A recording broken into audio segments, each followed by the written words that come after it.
ہندوستان پر سکھوں کی بڑی سخت حکومت گزری ہے، سکھ مسلمانوں سے ٹوٹے۔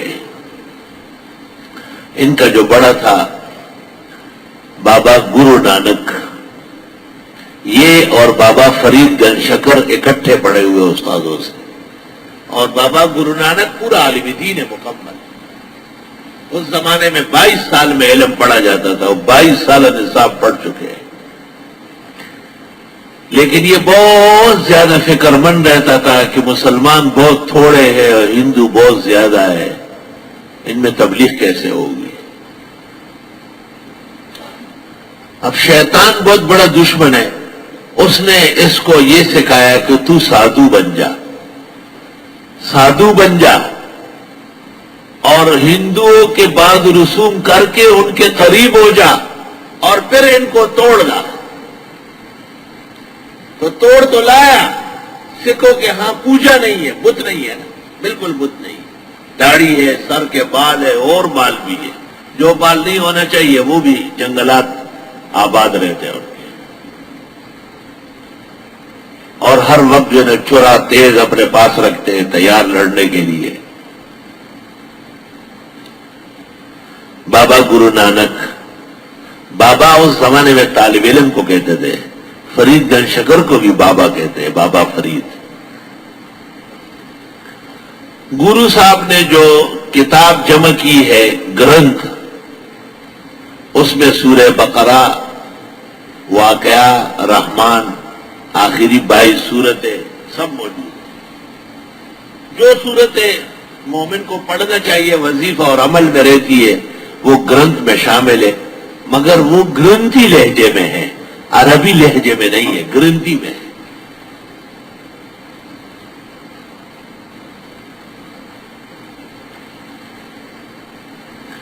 چونکہ یہ مسلمانوں سے ٹوٹ گئے اور ایک نیا مذہب بن گیا، جیسے غلام احمد قادیانی مسلمانوں سے ٹوٹ گیا اور ایک نئے جھوٹے مذہب کا دعوے دار بنا، اس لیے سکھوں کی دشمنی اور قادیانیوں کی دشمنی مسلمانوں کے ساتھ نہ ختم ہونے والی، یاد رکھ۔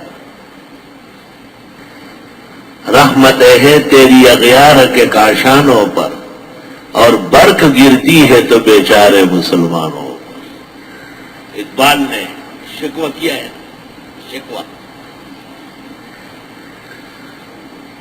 رحمتیں ہیں تیری اغیار کے کاشانوں پر، اور برق گرتی ہے تو بیچارے مسلمانوں پر، اور خندزن کفر ہے احساس تجھے ہے کہ نہیں، اپنی توحید کا کچھ پاس تجھے ہے کہ نہیں۔ اگر یہ شکوہ اس کا رب العزت سے ہے تو پھر مناسب نہیں ہے، چنانچہ اکبر آبادی نے اس کا رد کیا ہے اور کہا ہے کہ یہ جسارت بھی کہیں اہل وفا کرتے ہیں، ہاں برابر کا کوئی ہو تو گلہ کرتے ہیں۔ ایسی بے ادبی کی باتوں کی کیا ضرورت؟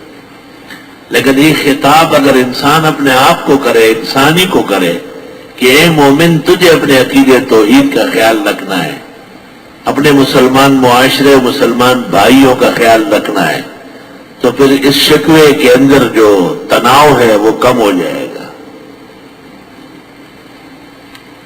الحمدللہ رب العالمین الرحمن الرحیم، خوب مہربان دنیا میں سب پر، الرحیم آخرت میں صرف مسلمانوں کو بخشیں گے، یہ پختہ عقیدہ ہے اور اس میں کوئی دوسرا قول نہیں ہے۔ معتزلہ وغیرہ کی بعض باتیں ہیں وہ ایسی ساکت قسم کی ہیں۔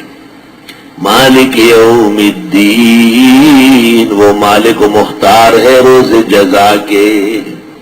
الحمدللہ رب العالمین، حمد و ثنا اللہ کے لیے ہے جو پالنے والے ہیں کائنات کے، عالموں کے، عالم عالمین، اور رب اس کی جمع ارباب آتی ہے، ارباب متفرقون خیر ام اللہ الواحد القہار۔ یوسف علیہ السلام نے جیل میں تقریر کی ہے، ارباب متفرقون خیر، اتنی ساری درگاہیں اور بابیں، یہ حاجت روا، یہ مشکل کشا، یہ کارساز، یہ دستگیر. ام اللہ الواحد القہار، یا ایک اللہ جو سب کاموں کے لیے کافی اور زوراور ہے. حسنت واحدی دل اجزا، حسنت واحدی دل اجزا، فواحد صورت بے سیار دے رب زمان. کہتے وہ اکیلا ہے لیکن کمزور نہیں ہے، وہ اکیلا سارے نظام کے لیے کافی ہے. حسنت واحدی دل اجزا، فواحد صورت بے سیار دے رب زمان. اللہ اللہ. الحمدللہ رب العالمین، حمد و ثنا اللہ کے لیے ہے جو پالنہار ہے کائنات کے. تو واحد ہے مگر لاکھوں دلوں میں ہے تیرا مسکن. تاکہ اردو والے بھی خوش ہوئے نا، پشتوں سے خفا نہ ہو جائے. تو واحد ہے مگر لاکھوں دلوں میں ہے تیرا مسکن. تیری عظمت کا کیا کہنا، تیری وحدت کا کیا کہنا. عظیم بھی ہے اور وحدہ لا شریک بھی ہے. وَلَمْ يَكُنْ لَهُ شَرِيكٌ مِّنَ الذُّلِّ، اس کا کوئی شریک نہیں عجز کی وجہ سے. وَكَبِّرْهُ تَكْبِيرًا، اور اس کی بڑائی بیان کر، وہ واقعی بڑے ہیں. نماز شروع، اللہ اکبر، رکو اللہ اکبر، سجدے میں جانا اللہ اکبر، سجدے سر اٹھانا اللہ اکبر، پھر جانا اللہ. یہ کوئی بھی ہو، صدر پاکستان کیوں نہ ہو، لیکن یہاں دیکھو دینی مدرسوں میں ان کا خیال یہ تھا کہ یہ پڑھ کر کیا کھائیں گے. اللہ تعالیٰ نے کیا نظام بنایا ہے. چونکہ بہت قیمتی ہو گئے ہیں اس لیے دشمن بہت زیادہ ہوئے. قیمتی انسان کے دشمن بہت ہوتے ہیں. آئی سوال. بکروں کا اور مینڈوں کا تو حساب نہیں ہے، وہ تو ایسے ہیں جیسے انڈے، چوزے. طالب علموں کے لیے اس عاجز اور فقیر نے گائے اور بھینسوں کا باڑہ قائم کیا ہے، اپنا ذاتی باڑہ ہے، لیکن تاریخ میں اس کا کوئی جانور باہر نہیں بکا. طالب علموں کے لیے کھڑتے ہیں.